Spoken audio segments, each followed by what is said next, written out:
ebiseera bingi we yalinga ayogera yatwawuliranga omwana w'omuntu n'omwana wa Katonda. Katonda teyatuwa mwana wa muntu, yatuwa omwana we. Waliwo son of man, waliwo son of God. Oba kitegedde? Kati son of man ayonoona era alimba, ne son of God takola ekyo. Kakati naawe nange bwe tuzaalibwa, kati nga nze nazaalibwa mu ddiini yange nga nali musiraamu, nga ndi mwana wa muntu era nga ŋŋendera ku nkola ez'ensi, obulombolombo bw'ensi, world traditions, ne nzaalibwa mu ddiini yange. Naye bwe nazaalibwa ogwokubiri, olwo nzaaliddwa mu mwoyo. Omwoyo ogwo gugenda okunfuula omwana wa Katonda. Kati nsaba Kitaffe ali mu ggulu. Kati ono ow'oku nsi ne bwampita tugende mu lumbe ŋŋamba sijja kgenda, kuba kati ate nina kitange ow'omu ggulu. Oba okitegedde? Kati abantu baalabanga Yesu era abalala ne bamugamba maama waakulinze ne baganda bo, n'abagamba muganda wange ne maama wange be babawuliza ekigambo kyange ne bakiteeka mu nkola. Kyova olaba naffe bwe tulokoka bazadde ab'oku nsi bayinza okugamba naye lwaki tojja ne tugenda mu ssabo ne tukola kino. Kati gwe ate n'owuliriza omwoyo Kitaffe ali mu ggulu ye n'agamba kino tolina kukolakola bw'oti. Oba okitegedde? Tuzaalibwa tuli baana b'abantu mu kifaananyi kya Adamu, naye Kristo ye Adamu owookubiri ate atuwa olukusa okubeera abaana ba Katonda. Kati Mary tetuyina kumusinza, wabula ako katego oba trap okuva ewa Sitaani.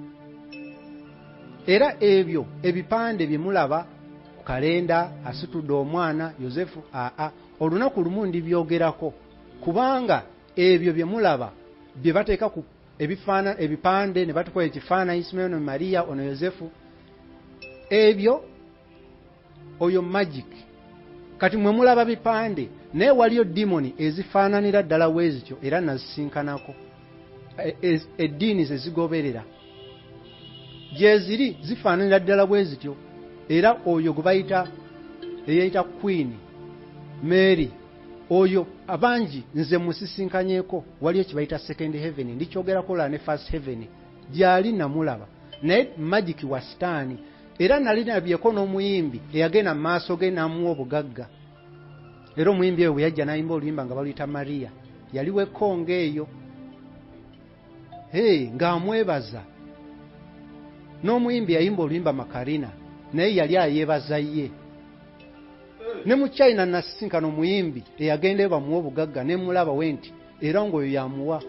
Kati ennyimba nnyingi z'owulira eziwaana omukyala Queen n'abakyala, sijja kubuulira luyimba mu Uganda, naye mu Uganda waliwo eyayimba oluyimba twebaza oyo yatuzaalira kabaka, yali awaana oyo, agaba obugagga, agaba ffembe.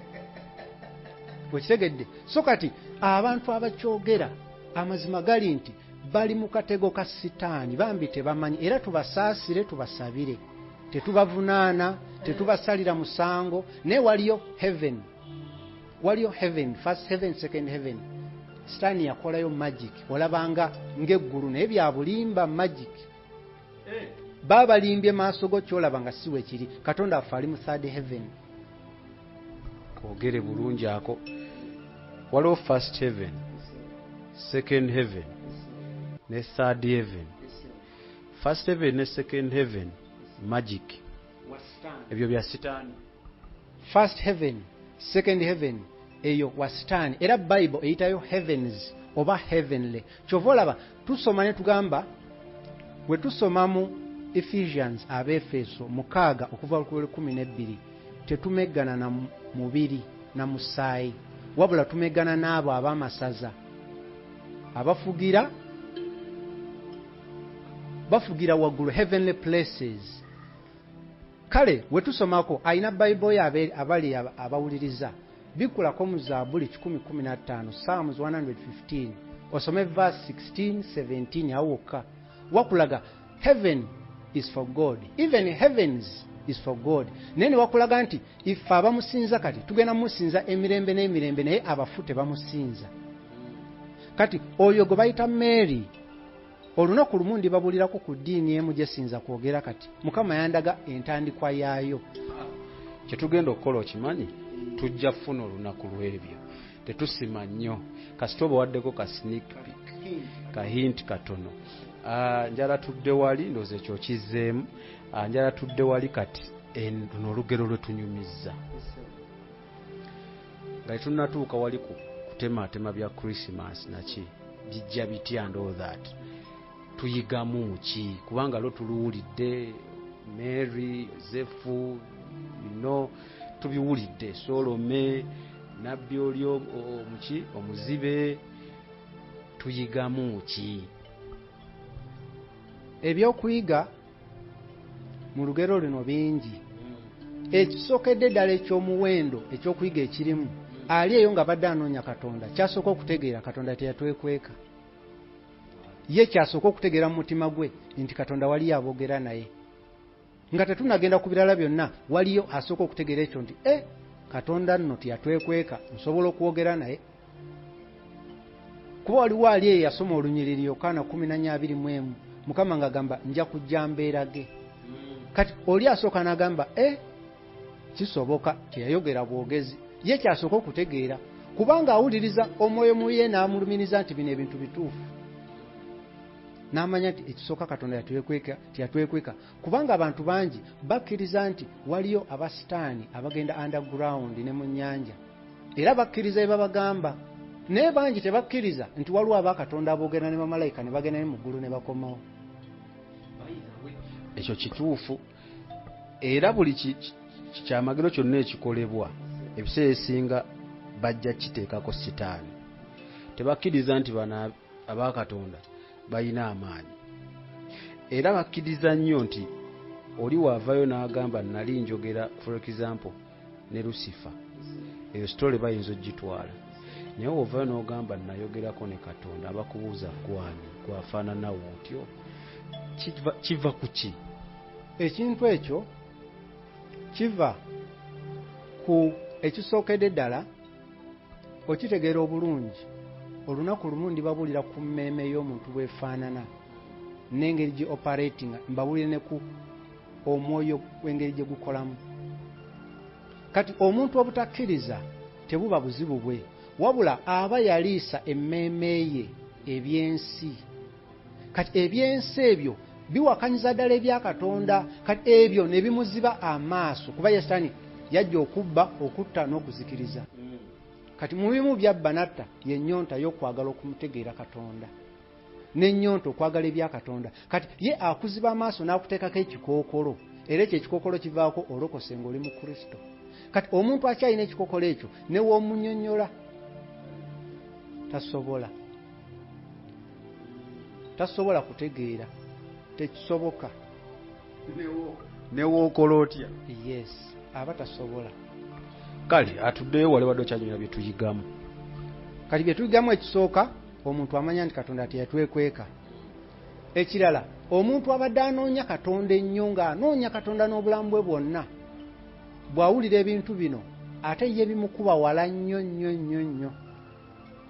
Kyova olaba omuntu ayinza okulwana ennyo n'agamba nedda nina okulaba ebintu bino, kwegamba afuna okuyaayana n'agamba nedda nina okumanya entandikwa buli kimu ekikwata ku bintu ebyo.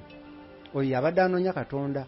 Then kati ekirala ekyokuyigamu, era abanoonya Katonda omanya nti nabo baabonaabona nga ffe. Olaba Mary bye yayitamu ne Joseph, kikulaga nti buli Katonda gw'alonze agenda kuyita mu kubonyaabonyezebwa. Naye okubonyaabonyezebwa okwo si kwa kumutta, wabula kwa kututukuza. Kubanga Katonda ayinza okumanya nti katugeze nina obutasonyiwa mu nze, nina n'obusungu bungi. Katonda asobola okukozesa omuntu gw'embeera naye waka oba gwenkola naye ku mulimu n'akola ekintu ekinyiiza ennyo, naye weegyakoma okunyiiza, Omwoyo Mutukuvu n'agamba genda ofukamire ku mavivi omusabire ate omusonyiwe.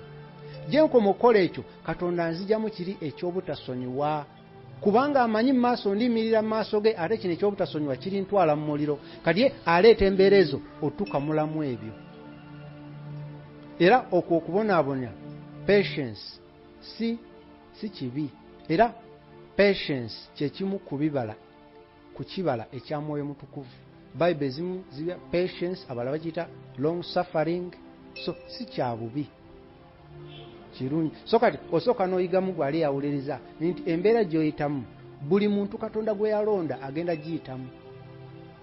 Yobu yagiyitamu, Dawudi yagiyitamu, Pawulo yagiyitamu, bangi nnyo bayita mu mbeera ez'enjawulo, kubanga ensi tegenda kukwagala kuba ne Yesu teyamwagala.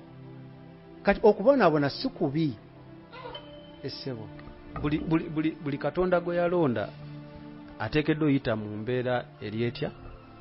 Embeera ey'okubonaabona tetugiraba nga kubonaabona, naye lwe ndiyogera ku mmeeme nga bwe operatinga nga bwekolamu oliraba nti okwo kwoyita ng'okubonaabona ate Katonda kwakozesa okuggyako ebyo ebyali kuganya okwambuka okutwala waggulu ne bikuzitoya, yabeera abikuggyako gwe ng'ogamba naye ng'embeera mbi, kumbe eyo embeera eri mu kukamulamu ebigenda okugaana okwambuka okufuna okubikkulirwa. Kubanga eri kingdom ya kitangala light tetegeeza kitangala kyokka naye ne light ewewuka. Okitegedde? Ewewuka. Katonda nga bwali waggulu gy'okoma omunoonya otandika okuwewuka n'oyambuka. Kati ate ffe bino bye twegomba nnyo eby'ensi biki ate betusika tuzza wansi kubanga omulabe byekweseemu bitufuula bazito. Bitufuula bazito obutamuwulira. Era omuntu yenna yeesibye ennyo ku by'ensi atali mu lutalo kulwana kunoonya Mukama, eby'okubikulira tayagala biwulira, ne w'obimubuulira kwegamba abeeranga kubanga munda mu ye ennyonta teriimu, n'ennyonta gy'okoma okkula.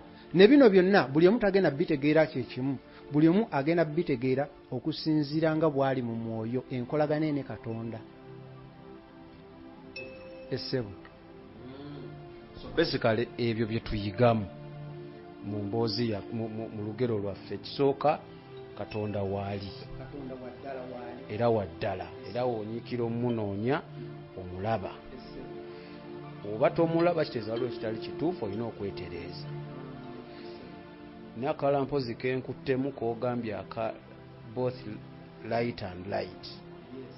Light ekitangaala ne light okuwewuka. Nti bino ebyensi obeerawo ng'onoonya Katonda okumulaba olina okuwewuka kubanga olina okugenda mu bbanga omulabe. Ebyensi buli w'obibeeramu bikufuula heavy, tosobola I think basobola kitegeera. Kaakati with no fear nga tulina gwe tucompromisinga naye nga twogera mazima.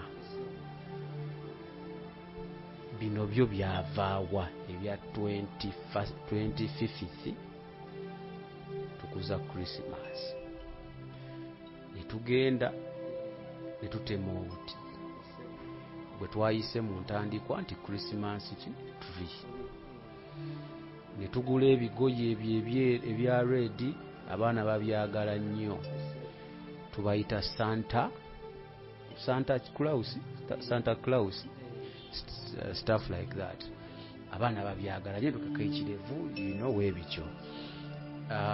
Kati n'obuti ndowooza okuba emiti gyakendeera, tulina miti gye tubonyaabonya, kati baatukolera obuli artificial era babugula ne babuteeka mu nnyumba era ne batugamba mukatereke ako kakyali kalamu kakyakola n'omwaka ogujja ne tubutimbatimba. Tuyina Christmas 25 tuyina Boxing Day 26 byavaawa. Kakati ife tetuli bansi eno, obutuuze bwaffe buli mu ggulu. Olw'okuba tetuli bansi eno ne Yesu yagamba munze temuli bibye. Kati ne Katonda ekyakimanyi, kyobola Katonda yayagala obwakabaka bwe bujje wano ku nsi. Tukole nga bo bwe bakola mu ggulu. Kyobola mu ssaala gye yatuyigiriza tugamba obwakabaka bwo bujje, byagala bikoleyo ku nsi nga ebikolewo mu ggulu. Kati ate ne Sitaani ayagala naye obwakabaka bwe bujje wano ku nsi, bukole nga bukola underground. kati obwakabaka bwa Katonda abuleetera mu kigambo kye tugabana okubikkulirwa n'ebirala. Obwakabaka bwa Sitaani abuleetera mu bintu bye twegomba ebyensi.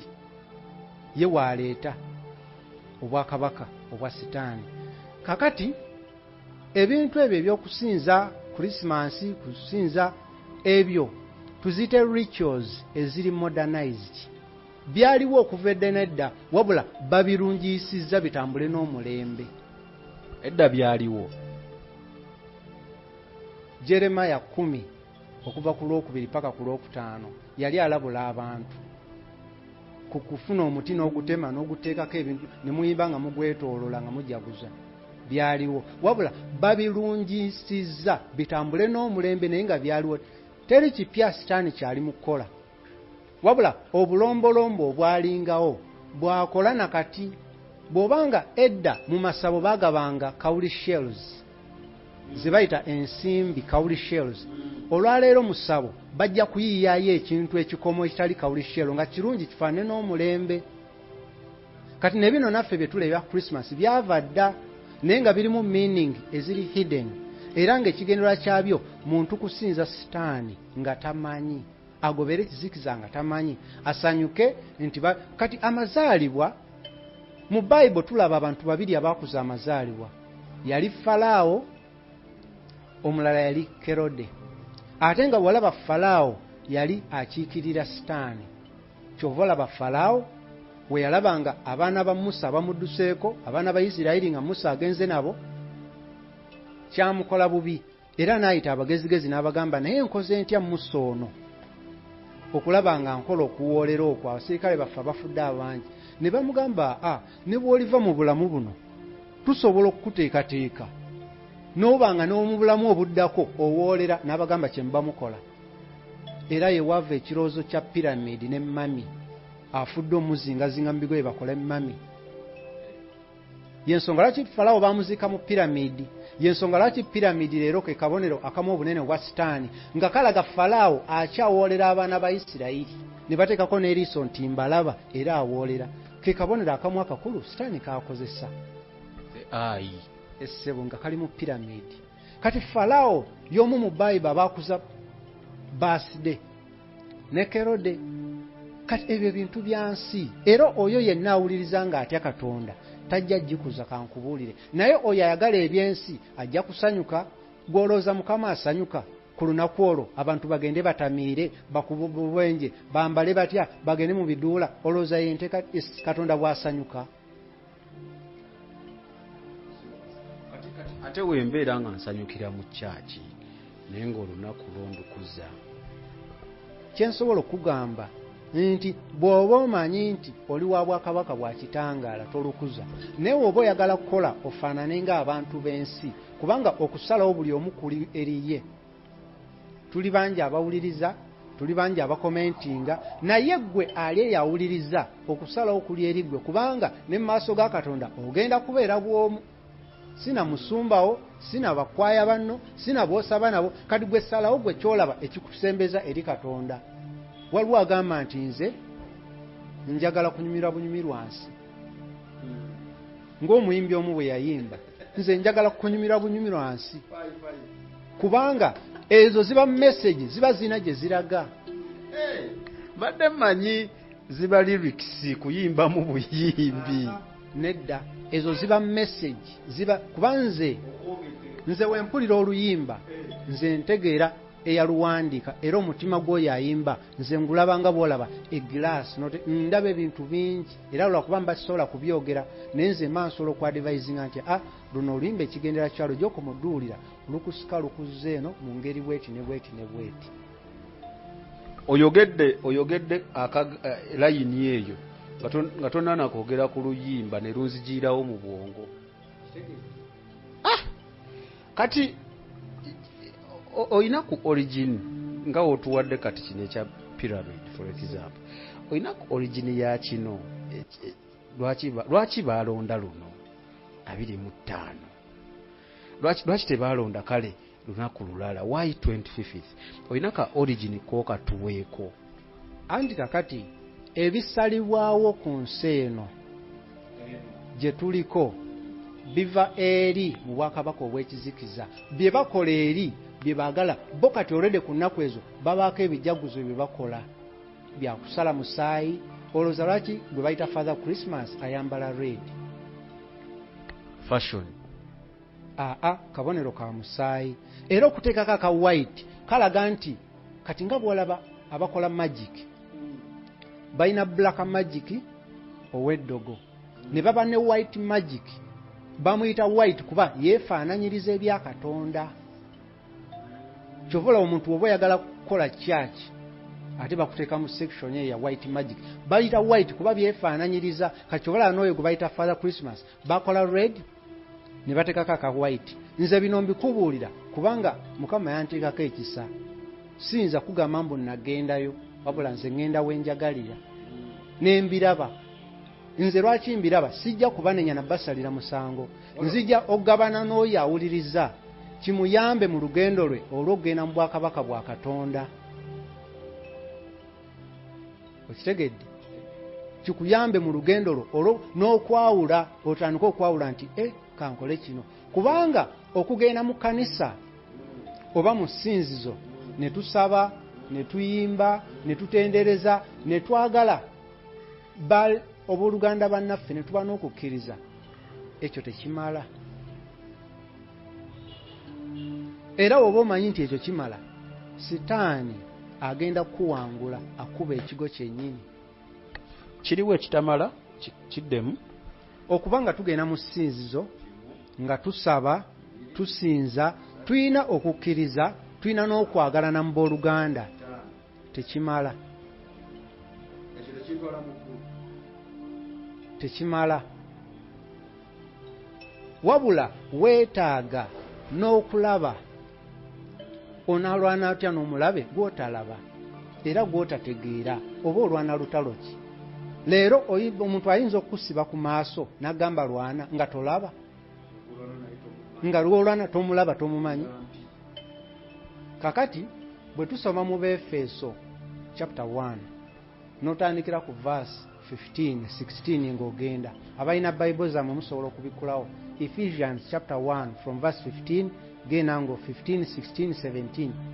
Pawulo yatuuka mu Befeso n'alaba nga balina okukkiriza, nga balina okwagalana mu booluganda, n'agamba nze ndi witness, mujulizi ddala mulina okwagala mu booluganda, mulina n'okukkiriza. Naye nsaba Kitaffe wa Mukama waffe Yesu Kristo abikule amaaso g'entegeera yammwe musobole okumanya ebyama ebyo ebizibwa ebyakwekebwa.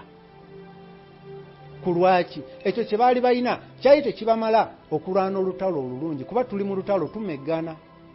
Abefeso 6:12 tuli mu lutalo tetumeggana na mubiri na musaayi, kitegeeza tuli mu kumeggana, tuli mu lutalo. Kati onaalwana otya n'oyo gw'otamanyi? Kitegeeza bw'omala okufuna ebyo n'okwagala n'okukkiriza, saba Mukama abikule amaaso go olabe, kuba amaaso gabikula egye tuyita spirit of wisdom. Wisdom yeraba. Kati wisdom weeraba ejja kubikulira ne Sitaani engeri gy'alaba. Otegere engeri gy'alaba, otegere naawe bw'olaba, otegere engeri onaalwana olutalo, kuba wisdom yo eraba. Ate nga ffe abalokole oba bali mu Kristo tetulaba ng'aba magic. Ffe tutambula olw'ekyo kye tukkiriza, bali batambula olw'ekyo kye balaba. Bali amala kulabako nti sente ziizaawo sayininga endagaano oweereza omulabe nga sente azirabako n'ebyobugagga alabako abamulese babiina. Naye ffe tetutambula olw'ekyo kye tulaba, ffe tutambula olw'ekyo kye tukkiriza. Era ffe abali mu Kristo okulaba kwaffe kwanjawulo era kujja mu mitendera. Wuliriza bulungi, gwali eyo ng'oyagala okutandika okulaba mu mwoyo, wulira bino. Kuba njogera eri omuntu gwe nsuubira nti yalokoka era mu ye alwana olutalo okutambulira mu butuukirivu, okwewala ekibi, ogondera Mwoyo Mutukuvu nga agondera eddoboozi lya Mwoyo Mutukuvu. Ng'onaalaba mu mwoyo waliwo emitendera munda mu ggwe gy'oyitamu. Ekisooka olina okuba ng'okkiriza. Toyinza kulaba ky'otakkiriza. Omala kukkiriza nti wano waliwo oluggi n'oyoka olulaba, kati ekyo ky'okkiriza ky'ogenda okulaba. ekyo kyolabye kyosobola okuyingiramu, ekyo kyoyingiddemu kyosobola okufuuka, ekyo kyofuuka kyosobola okubeera part of it, ekyo kyoli part of it kyosobola okukomawo no representing what you are part of. Mu mwoyo toyinza gaba kyotayina, ate toyinza kurepresentinga bantu botali part of. Toyinza gamba nti yogera bwakabaka bwa kitangala nga gwe toli part of them. Tosobola unless ogenda kwogera ng'okosa feeling and imagination, ng'okosa assumptions, ng'okosa kuteebereza. Naye you have to represent, olina okukiikirira ekyo kyoli part of it, olwo mu mwoyo ogenda gaba ekyo ky'olina. Woba ogaba ky'otayina, omwoyo ajja kubikkulira abantu bagambe ono ayogera okuva mu ndowooza ye ng'omuntu.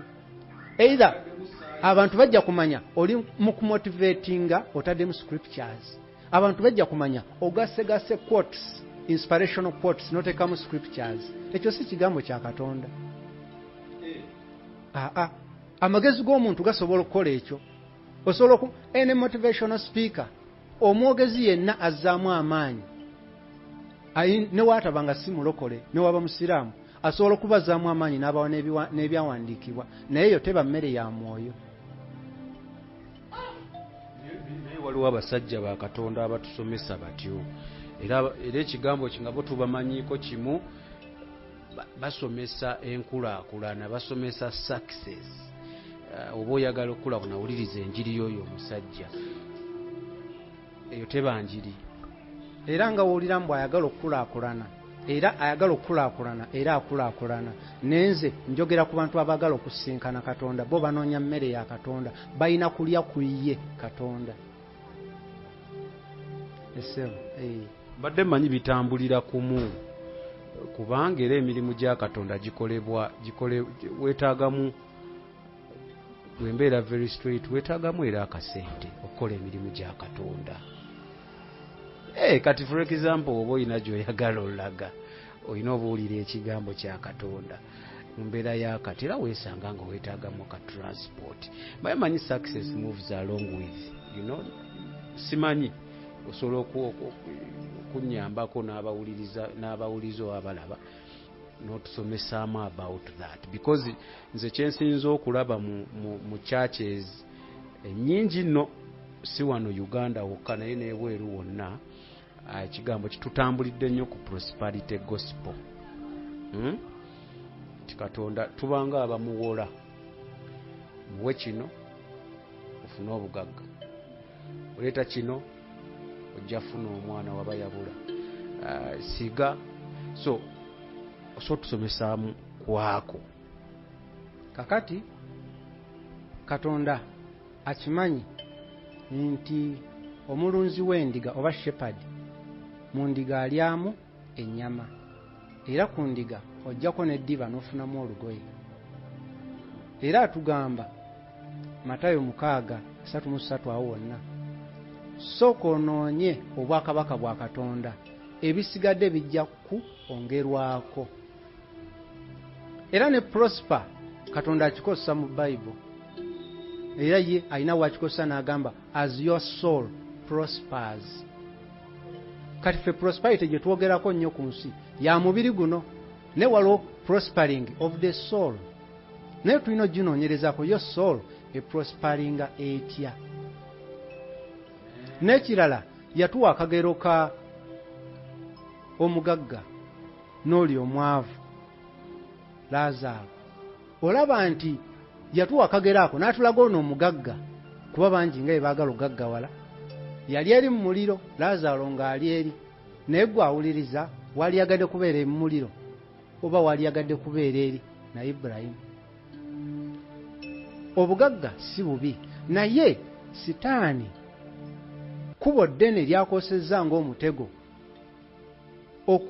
okuvuba abangi abasene n'akasengejja abatwale, nti gy'okoma okutunula ekkubo eryo kyangu nnyo okuggyako ennyonta ey'okwagala Mukama, kubanga kati ekkubo eryo lirina bye lireeta mu ggwe ebitali bya bwa Katonda. Otandika okwagala ennyo, n'ekirala teri kikumala, teri ssente ziri kumala. naye mu Katonda omunoonya n'akuwa n'oba satisfied n'oba mumativu nti ddala Katonda gw'oyogedde nange, n'owulira obumativu ate obutali ku nsi. Okitegedde? Kati onoonya ssente oba oyagala kubeera mumativu? Oyagala onoonye naye nga gy'okoma okufuna ate ennyonto ezaagala ate gy'okoma okwagala.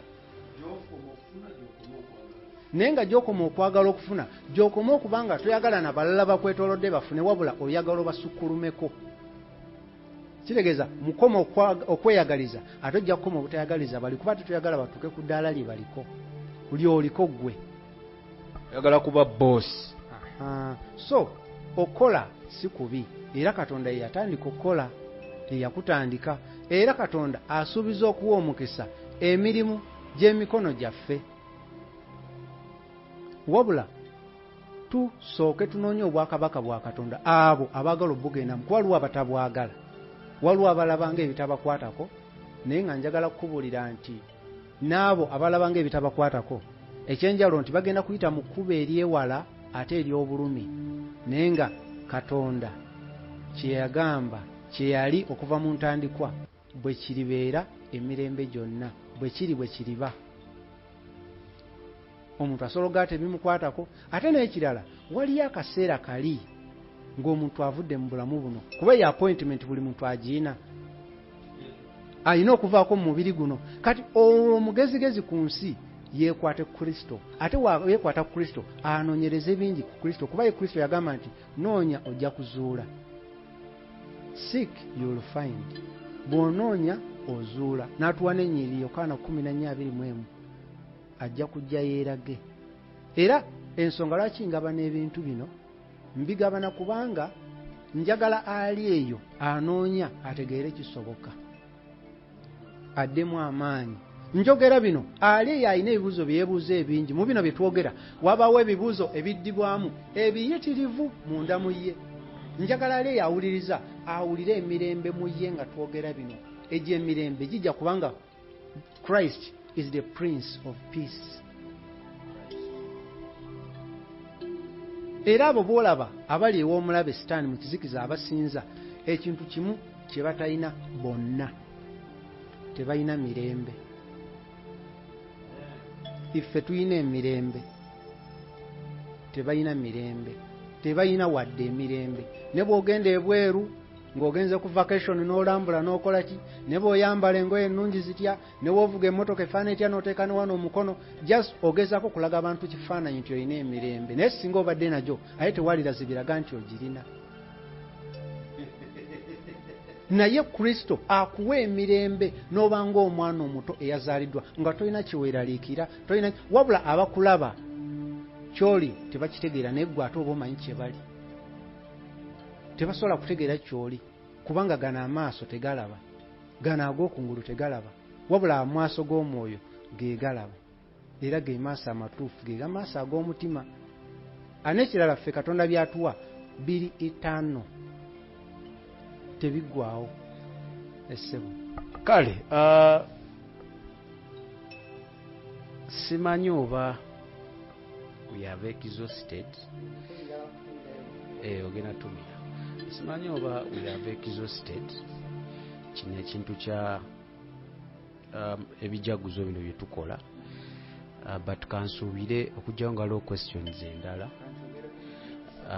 ogenda kwogerako otuba tulina kye tuleseeyo nga wati agenda kisamalizingako, kuba mbadde njagala kuggulawo ate chapter ndala twogere ku ekyo. Omanyi saagala nnyo kukujja nti tukoona eno tuvuddeyo ate tukoona eno, mba njagala tusooke at least tumalirize kino then tuleke tubuukire ekirala. Sobola ndi mugamba senga amaliriza ng'oyinayo questions zonna about topic eno gye tubaddeko now, questions giteekeko, tujja gikola ki, tujja giddamu wananfunira obudde obulala, then kuba wamaliriza okubaako kyayogera agamba agenda kimalirizaako, tugenda kukwata ku kirala. Mbadde njagala tukwate ku yaŋŋambye yagenda mu ggulu gye yajja sitoola eno kirina okuba nga bingi bye yalaba mu ggulu.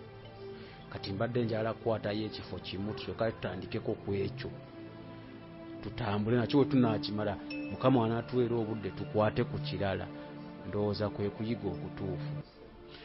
Njagala omalirize kino ekya kuzaalibwa tubinyumiriza Krisimansi na biki obimalirize then otumire n'otumira then probably nyanjula ekirala gye tuba twogerako. Okay, kati abawuliriza ba programu eno abalungi, ebyo ebijaguzo ebya Christmas si bya Bwakatonda. Kyova olaba n'erinnya Christ baaligyeko kati bawandika Xmas. Badde manyi short for si short, bakikola officially ne balangirira. Abatakimanyi be bakyawandiika Christ Mass. Naye wonoonya meaning ya Mass nolaba ne Xmas otegeera nti eno darkness. Kati abatakimanyi abajaguza abo ababeerayo mu ezo meeting ez'abo abagenda okufuna obugagga aba basinga abayimbi ab'amaanyi mu nsi yonna, sigamba Uganda wokka.